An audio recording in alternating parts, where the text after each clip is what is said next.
राज्य उत्तराखंड में गर्मी के साथ ही बिजली की मांग भी बढ़नी शुरू हो गई है। ऊर्जा निगम का दावा है कि अभी स्थिति नियंत्रण में है। अभी कहीं भी बिजली किल्लत या इसकी वजह से कटौती नहीं की जा रही है।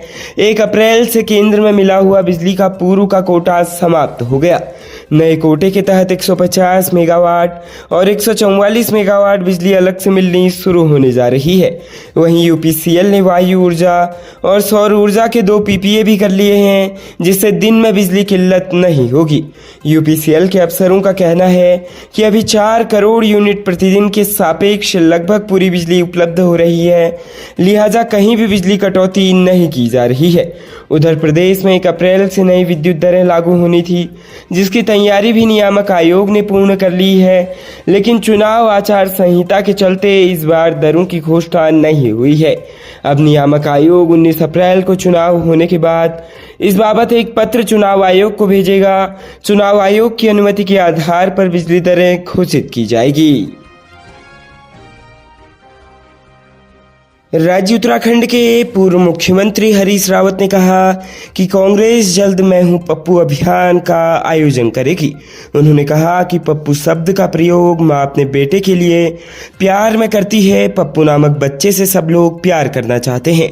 पप्पू के साथ सभी लोगों की शुभकामनाएं होती है, जबकि गप मारने वाला गप्पू समाज के लिए खतरनाक होता है। हरिद्वार संसदीय सीट में उत्तराखंड लोकसभा चुनाव, यह बातें हरीश रावत ने पत्रकारों से वार्ता के दौरान कही। हरीश रावत ने कांग्रेस प्रत्याशी वीरेंद्र सिंह रावत के हाईवे पर हरिगंगा अपार्टमेंट में मुख्य चुनाव कार्यालय के उद्घाटन कार्यक्रम में शिरकत की। उन्होंने कहा कि केंद्र सरकार विपक्ष को समाप्त करना चाहती है, लेकिन लोकसभा चुनाव में देश की जनता बदलाव चाहती है। देश का लोकतंत्र खतरे में है। लोकतंत्र को बचाने के लिए बदलाव की जरूरत है। गप्पू और पप्पू पर बोलते हुए कहा कि गप्पू देश के लिए खतरनाक है, जबकि पप्पू अपने माँ बाप का दुलारा होता है। पप्पू सभी को खुश रखने का कार्य करता है।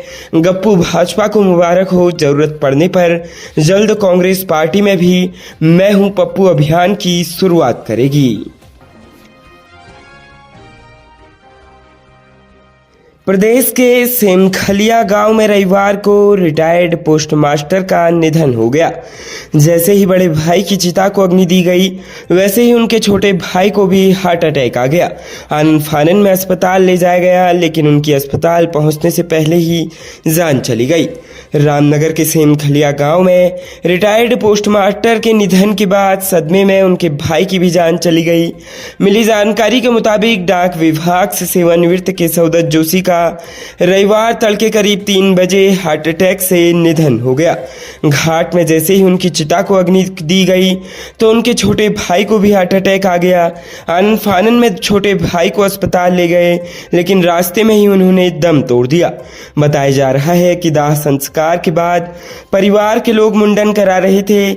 इसी दौरान दोपहर करीब 12 बजे छोटे भाई दुर्गादत्त जोशी के सीने में दर्द हुआ। दर्द बढ़ने लगा तो उन्हें परिवारजन ब्रजेश अस्पताल ले गए, जहां से उन्हें हायर सेंटर रेफर किया गया, लेकिन उन्हें रास्ते में ही दम तोड़ दिया। प्रदेश की राजधानी देहरादून में भाभी ने ननद को शीतल पेय में नशीला पदार्थ पिलाकर बेहोश कर दिया। आरोप है कि इसके बाद पड़ोसी को बुलाया, उसने किशोरी के साथ दुष्कर्म किया। इस दौरान पीड़िता की भाभी ने फोटो और वीडियो भी बनाया। पटेल नगर थाना पुलिस ने पीड़िता की भाभी और पड़ोसी के खिलाफ दुष्कर्म और संबंधित धाराओं में मुकदमा दर्ज कर जांच शुरू कर दी है। आरोपी युवक को गिरफ्तार कर लिया गया है।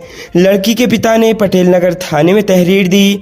उन्होंने कहा कि उनकी पत्नी का अस्पताल में उपचार चल रहा है। 26 मार्च की रात वह पत्नी के साथ अस्पताल गए थे। आरोप है कि इस दौरान उनके बेटे की पत्नी ने बेटी को शीतल पेय में नशीला पदार्थ मिलाकर पिलाया, वह बेहोश हो गई। आरोप है कि इस दौरान बहू ने पड़ोस में रहने वाले युवक को बुलाकर किशोरी के साथ दुष्कर्म किया। इस दौरान उसकी बहू ने प्राइवेट पलों का वीडियो बना लिया। इसके बाद दुष्कर्म का आरोपी और पीड़िता की भाभी किसी को न बताने का दबाव बनाकर ब्लैकमेल करने लगे। मामले में पुलिस ने मुकदमा दर्ज कर आरोपी को गिरफ्तार कर लिया है। वहीं आरोपी महिला से पूछताछ करी जा रही है। खबरों में बने रहने के लिए धन्यवाद। खबरों से प्रकाशित रहने के लिए कुमाऊनी कुटुंब को सब्सक्राइब करना न भूलें तथा खबरों को शेयर कर सहयोग प्रदान अवश्य करें।